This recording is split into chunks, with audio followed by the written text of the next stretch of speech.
The Scribe of the Kingdom, Episode 2. The Meaning Behind the Moments. In Episode 1, I told you what happened. In this episode, I'm going to tell you what it meant. Because the story is one thing, but understanding the pattern behind it is what makes me the Scribe of the Kingdom. Everything that happened to me between 1999 and 2003 wasn't random. It was structured, it had architecture, it had purpose. Let me start with the title that was spoken over me, the Righteous One. I didn't give myself that name. I didn't even think in those terms.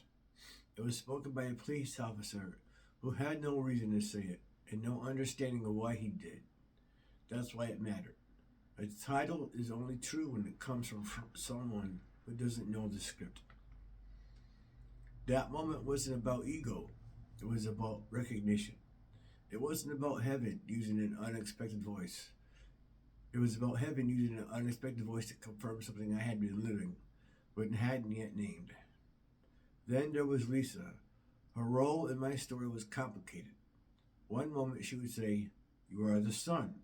Another moment she would say, "But you can't be him." She didn't know it, but she was playing two roles at once.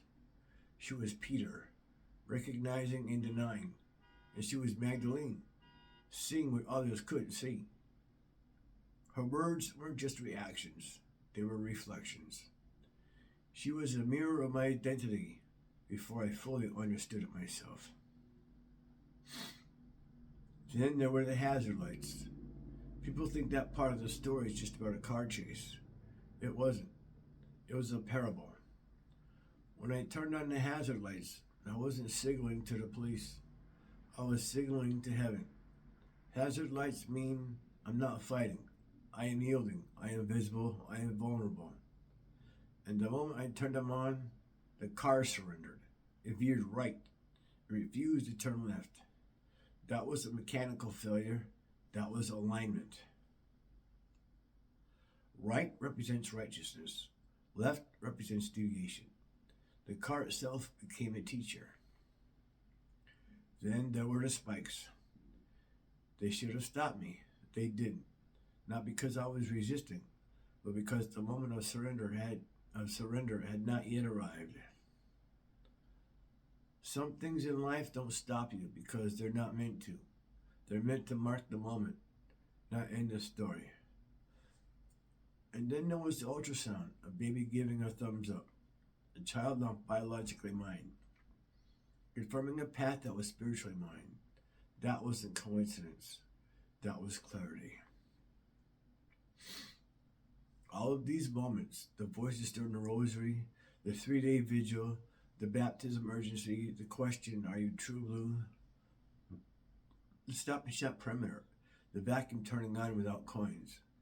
They weren't isolated events. They were chapters in a canon I didn't know I was writing. That's why I'm the Scribe of the Kingdom, because my life became a living text, a sequence, a pattern, a revelation unfolding in real time.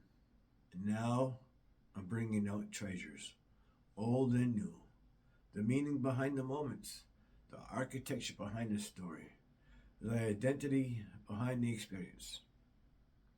This is episode 2, and in episode 3, I'm going to take you deeper into the hidden years, the spiritual training, and the formation of the calling that shaped everything that came after.